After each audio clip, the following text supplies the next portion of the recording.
अस्सलाम वालेकुम। मेरा नाम आसिर अमीन है और करेंटली जो है मैं 7th सेमेस्टर में अभी इनरोल्ड हुआ हूँ।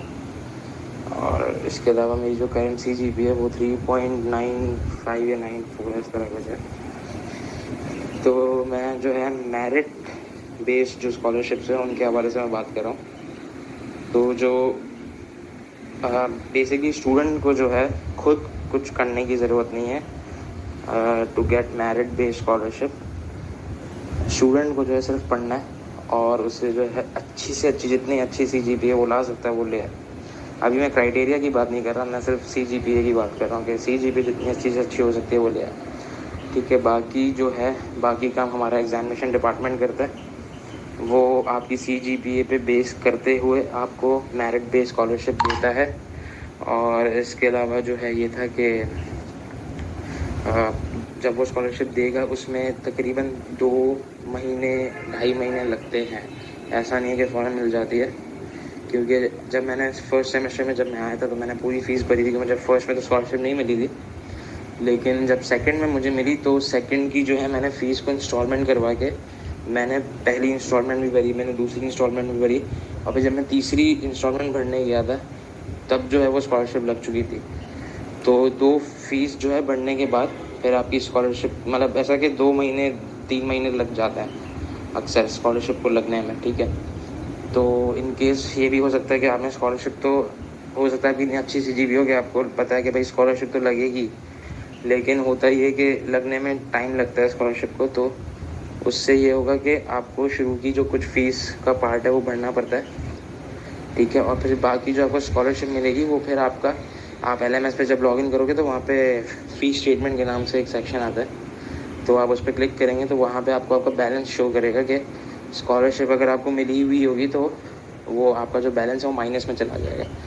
यानी कि बाकी जो फिर आपकी जो बाकी अपकमिंग फ़ीस होगी सेमेस्टर की वो उसमें से कटते जाएगी। ठीक है, एक तो ये चीज़ मैं आपको बताना चाह रहा था। दूसरी चीज़ ये कि अगर आपकी स्कॉलरशिप लगती है तो आपको खुद ही बता दिया जाता है। अभी जैसे कि ऑनलाइन चल रहा है तो मुझे ईमेल आ गई थी स्कॉलरशिप की लिस्ट की, तो उसी के अंदर जो है नाम आपको अपना ढूंढना था। तो ईमेल जो है PF किट वालों ने सबको कर दी थी जिनको स्कॉलरशिप मिली थी। ठीक है, और अगर ऑन साइट की मैं बात करूं तो ऑन साइट पे जो है वो लिस्ट लगती थी नोटिस बोर्ड पे। जब हमारे यहाँ जो है अवार्ड सेरेमनी भी होती है जिसके अंदर बेस्ट प्रोजेक्ट्स और प्रेसिडेंट ऑनर्स अवार्ड और इसके अलावा डीन्स ऑनर्स अवार्ड और ये डायरेक्टर्स ऑनर्स अवार्ड भी मिलते थे। तो उस टाइम पे जो है आपका लिस्ट लगती थी और आप लोग लिस्ट में से अपना नाम टैली करके देख लेते थे कि आपको स्कॉलरशिप मिली है कि नहीं। ठीक है, तो आपको खुद ही इन्फॉर्म कर दिया जाता है ऑनलाइन के इसमें, और ऑन साइट पे जो है नोटिस बोर्ड पे आपको देखना पड़ता है। सही है, बाकी आप लोगों को कुछ करने की ज़रूरत नहीं है, ना कोई फॉर्म होता है ना कुछ होता है, कुछ भी नहीं होता। सही है, आपको बस अपनी CGPA अच्छी से अच्छी लानी होती है। CGPA नहीं, GPA। ठीक है, क्योंकि स्कॉलरशिप जो है वो आपकी GPA पे मेंटेन करती है। एक और चीज़ कि लेट्स सपोज आपने फर्स्ट सेमेस्टर में अगर खुदा ना खास्ता 3 GPA मार दी, ठीक है, तो 3 पे तो नामुमकिन है नहीं मिलती स्कॉलरशिप। ठीक है, तो और आप आए सेकेंड सेमेस्टर में और सेकेंड सेमेस्टर में जो है आपने 3.8 मार दी फॉर एग्जांपल, 3.8 पे 40% तक मिल जाती है। तो उसमें ये हुआ कि आपकी CGPA को नहीं देखेंगे, उस टर्म की उस सेमेस्टर की GPA को देखेंगे। ठीक है, चाहे आपकी CGPA कुछ भी हो तो फ़र्क नहीं पड़ता, आपकी GPA मैटर करती है उस सेमेस्टर की। तो उस सेमेस्टर की अगर GPA अच्छी है तो आपको स्कॉलरशिप मिल जाएगी। ठीक है, और खुद ही आपको इन्फॉर्म कर दिया जाएगा। अब बात करते हैं क्राइटेरिया क्या है। क्राइटेरिया ये कि ज़ाहिर सी बात है हर जगह कोटा सिस्टम होता है कि लेट्स सपोज अगर 4 GPA वाले बहुत ज़्यादा हैं तो फिर जो है 4 वालों को ज़्यादा 85% मिल जाती है, 100% नहीं होती PF किट में। ठीक है, मैक्सिमम 85% होती है। और दूसरा ये कि जब 4 वाले ज़्यादा होते हैं, 4 GPA वाले, तो 85% सबको मिल जाती है। और 3.89 वालों को भी, जो 3.9 से थोड़े से कम है या इस तरीके से, तो उनको भी जो है 40% मिलती है, 85% नहीं मिलती। अगर 4 वाले कम है तो इनका मार्जिन आई थिंक 3.85 तक चला जाता है, क्योंकि लास्ट सेमेस्टर अगर मेरी 3.85 GPA आई थी तो उस पर जो है मुझे 85 मिल गई। हालांकि मैंने अपने उसमें देखा है जब मैं दूसरे तीसरे सेमेस्टर में था तो मैंने 4 मारी थी और एक बंदे ने 3.87 कुछ मारी थी और उसको 40% मिली थी और मुझे 85% मिली थी। तो 3.87 वाले को भी 40% मिलती है according to the quota system, ठीक है। और इसके अलावा अगर मैं स्टैंडर्ड इनका जो क्राइटेरिया उसकी मैं बात करूँ तो इसका ये है कि फर्स्ट सेमेस्टर में तो आपको 4 कोर्सेज मिलते हैं, सही है। उन 4 कोर्सेज में आप स्कॉलरशिप मार सकते हो। एक सेकेंड सेमेस्टर और उससे ऑनवर्ड्स आपको अगर स्कॉलरशिप के लिए जाना है, अगर आपको लगता है कि हाँ आप आप उस सेमेस्टर में GPA अच्छी मार सकते हो, तो आप जो है मिनिमम 5 कोर्सेज, मैक्सिमम और मिनिमम एग्जैक्टली 5 कोर्सेज आपको उठाने पड़ेंगे। 5 कोर्सेज उठाने पड़ेंगे सेकेंड सेमेस्टर और उससे ऑनवर्ड्स अगर आपको स्कॉलरशिप के लिए हिट करना है आगे, ठीक है। तो 5 कोर्सेज आपको लाजमी उठाने पड़ेंगे सेकेंड सेमेस्टर, उससे आगे की बात कर रहा हूँ। अगर आपको स्कॉलरशिप उसके आगे अगले सेमेस्टर के लिए कि आप सब सोचते हो कि हाँ मैं मार लूँगा अच्छी GPA, तो उसके लिए, ठीक है। अच्छा, एक तो ये, दूसरा ये कि इनकी GPA का जो सिस्टम है और स्कॉलरशिप का जो सिस्टम है वो 3.5 GPA और उससे ऊपर बनता है। ये 3.5, 3.6, 3.7, 3.8, 3.9 और 4, ठीक है। तो यहाँ से जो है इनका स्कॉलरशिप का सिस्टम स्टार्ट होता है। तो ये लोग इस तरीके से देते हैं कि 4 वालों को 85%, ये जाता है 3.85, जैसा कि मैंने कहा अकॉर्डिंग टू दी कोटा कि कितने लोगों को मिल रही है, ठीक है, 85%।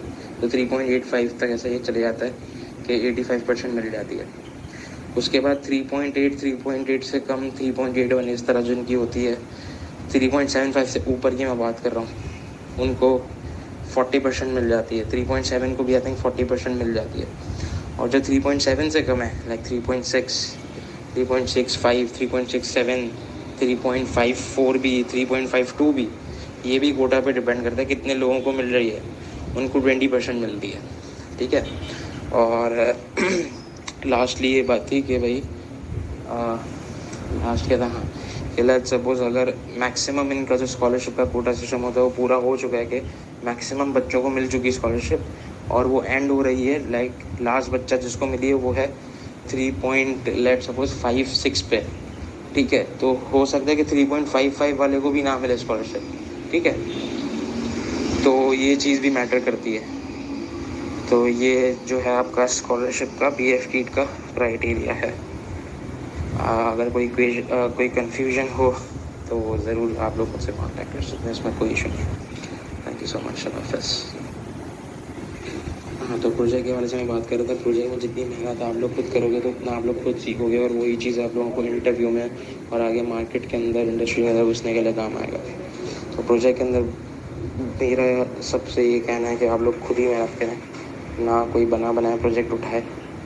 तो देखो निकल तो जाएगा प्रोजेक्ट, लेकिन आप सीखोगे कुछ भी नहीं दिया।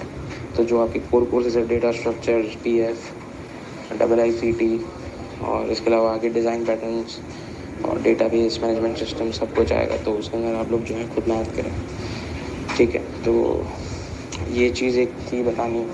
और इसके अलावा जब आपका ब्रेकअप बनता है तो मेरा ब्रेकअप जो है वो तकरीबन हमेशा अब तक 7वें सेमेस्टर तक मेरा ब्रेकअप जो है वो 60 में से कभी भी 50 से नीचे नहीं गया। हमेशा 52, 54, एक आध दफ़ा 60 में से 60, सही है। तो इस तरह भी रहा है मेरा ब्रेकअप। तो जितना आपका सेशनल मार्क्स अच्छे होंगे, ब्रेकअप उतना अच्छा बनेगा। तो उसमें आपको ए स्कोर करने की, उस कोर्स के अंदर आपके चांसेस बहुत ज़्यादा बढ़ जाते हैं। ऑब्वियस सी बात है, सिर्फ 13 मार्क्स का मार्जिन होता है आपका 100 में से। और लेट्स सपोज आपने ब्रेकअप कर लिया, ब्रेकअप मार लिया आपने 60 में से 57 का, तो आपके पास अराउंड 10 मार्क्स का वो आ जाएगा, गैप आ जाएगा। तो अगर आपके 40 में से 30 भी आते हैं, 10 मार्क्स का यानी ये मार्जिन आ गया आपके पास। 10 मार्क्स ही मैं बात कर रहा हूँ, पॉइंट्स की नहीं। हो सकता है 100 पॉइंट्स का पेपर हो, वो 40 में से स्केल अप हो जाए, सही है। तो फिर बाज़ औक़ात ये भी होता है कि टीचर स्केलिंग भी कर देते हैं, क्योंकि अगर सबके मार्क्स गंदे आ रहे हो तो स्केलिंग भी हो जाती है। तो उसमें भी आप लोग का ये बन सकता है। तो जितना आपका ब्रेकअप अच्छा होगा उतने ज़्यादा चांसेस होंगे आपके पास ये स्कोर करने के। ये बात याद रखिएगा। थैंक यू सो मच, अल्लाह हाफ़िज़।